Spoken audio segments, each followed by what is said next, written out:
Hi friends, so I am at urgent care because I've been getting sick and I've been having very bad shortness of breath, harder to breathe. My chest is very super tight and I have burning in my chest. So I came because I was experiencing it on Sunday really bad and I was getting dizzy, lightheaded, and I thought I was gonna pass out. So I called my doctor on Tuesday and they said since they couldn't see me because I didn't have a fever and that I wasn't a candidate for the coronavirus test, which is fine. I wasn't calling to get the coronavirus testing. I wanted to see what they advised me to do. If I should go to the emergency, should I go to the hospital, what should I do? Because I have a hard time breathing and that's not normal for me. And I just read that one of the serious complications of the coronavirus is having breathing, respiratory problems, and to seek immediate attention, medical attention. So I called urgent care last night and they told me just to come in and they would me for the influenza, and then if that came back negative, they would test me for the coronavirus. So, but I had somebody on my Facebook, they were talking in a group message saying about, getting testing in Savannah, how there's now 10 cases from last week. There was 3, and that how nobody can get tested. You go to the hospital and they won't test you. Nurses can't even get tested and there's no test available out there, and they had very limited, and those are only for, the medical people and the people on the front line, like the paramedics. So, which is understandable, of course. And the person said that they went to the doctor and he had a hard time. He had burning in his lungs, and then he wrote me because I told him I had burning in my lungs, but he said that they gave him an inhaler which helped him to breathe much better. So, but he's been fighting it for 15 days. So I'm here at the urgent care. I'll show you. And they come up to your car, they take your vitals and everything. You're not allowed inside, which is good. They're taking all the precautions because you just can't be too careful. You go around front and they call you, and then now another doctor will call me. He took all my vitals. And a doctor will come on and they will, they'll FaceTime me and they'll tell me what they're gonna do and everything for me. So that's where we're at. I'm just hanging out and seeing, what they're gonna do. So mine is just the burning in my chest and the hard time breathing is what really bothers me, and I've had diarrhea for a week on and off. So we'll see. All right, I'll keep you guys updated with what the doctor says when he gets on and I do my virtual call with him. Okay, I talked to the doctor and she said, because they're going to give me an inhaler.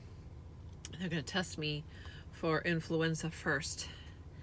And then if that comes back negative, then what they'll do is they'll give me the coronavirus.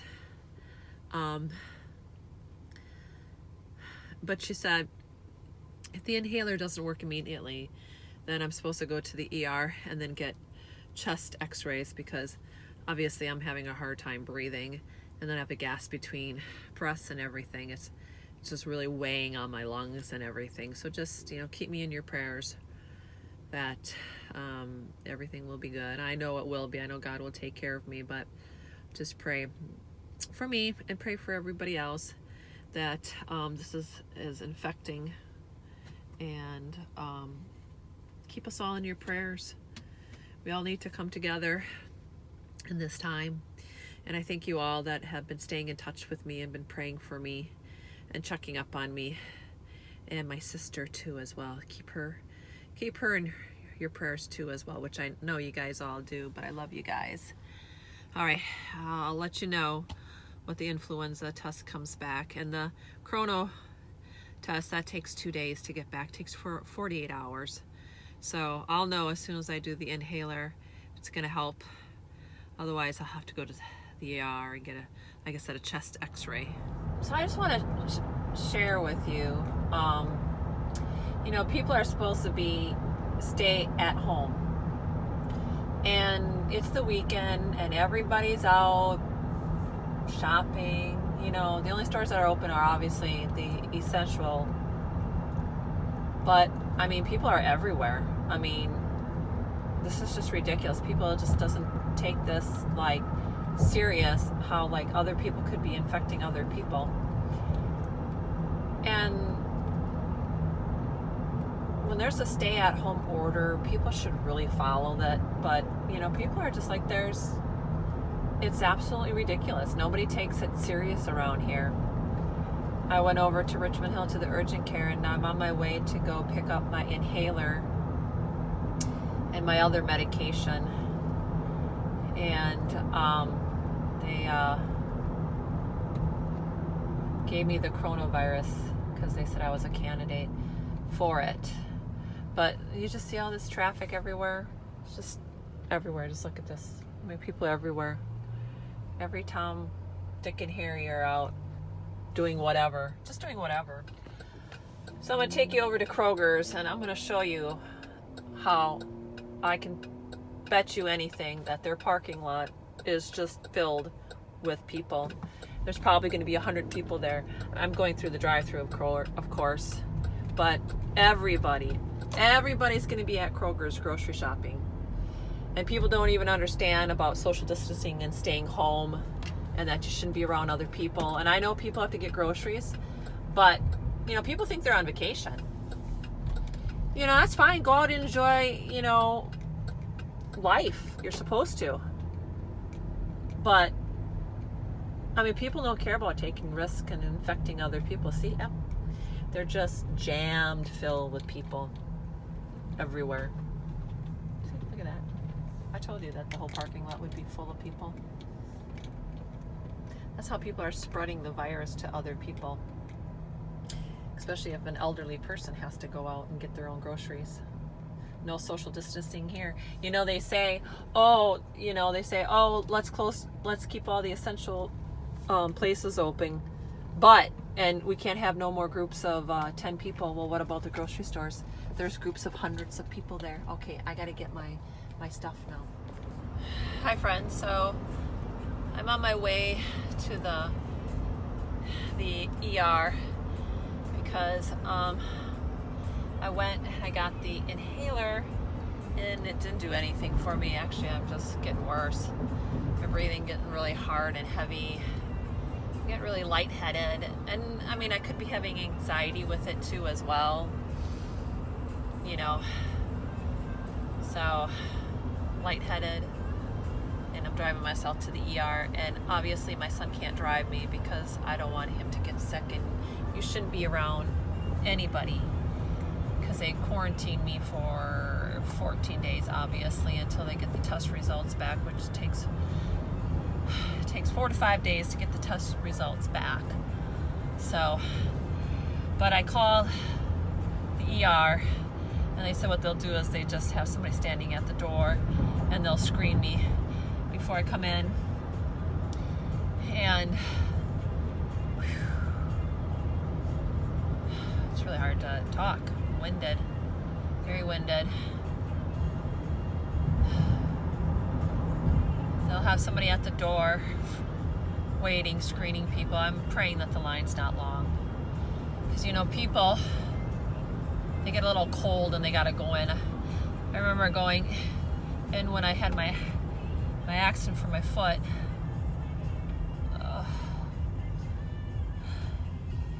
And I just had my foot ran over. And people are coming in. Oh my gosh, I feel like I'm gonna pass out.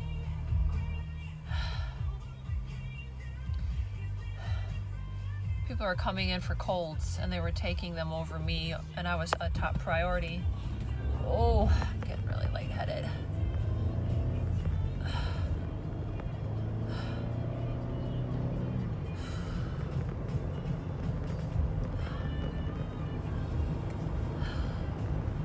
It might be from the inhaler. I'm not for sure.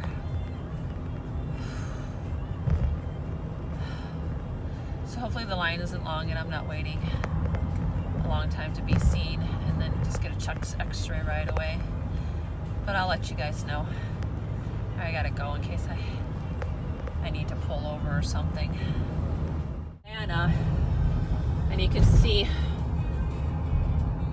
tons of people. The mall, there's nobody at the mall. Big Lots is open. They're very central. But what are all these people doing out? What the heck? People should be home. So it's crazy.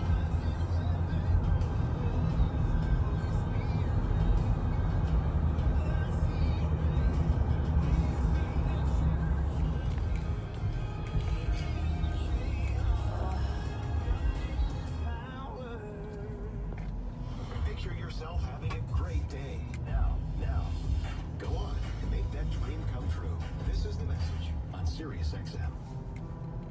Hopefully I can park right up front here. And oh good, there's nobody here. That's a blessing. Very much a blessing. I wanna walk with you, Jesus. Feel your presence and know your. So I'm backing over right away. So hopefully everything will be okay.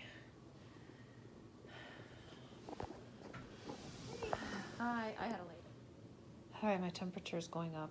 It was 96.7 this morning, now 97.6 now it's at 98. Hopefully I don't get a fever. The doctor will be in just a minute. We'll just go from there. But my breathing's getting really worse. Chest is getting super tight. Keep you updated. Okay, so they took my chest x-rays and my oxygen level is good. 98. And it's just good. It's going 99. Blood pressure's good.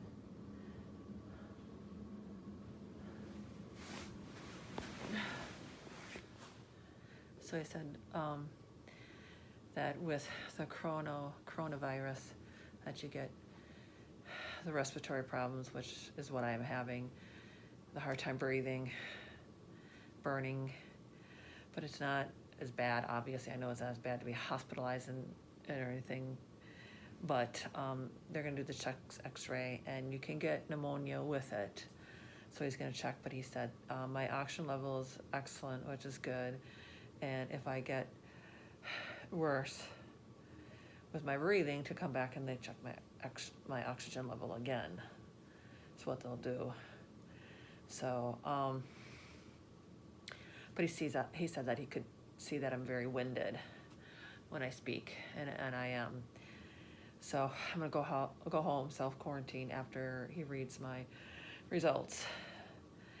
And he said inhalers don't work for coronavirus at all. And I'm just gonna self-quarantine, stay in my room, and that way Josh will have to bring me my food and put it outside my door and then disinfect everything.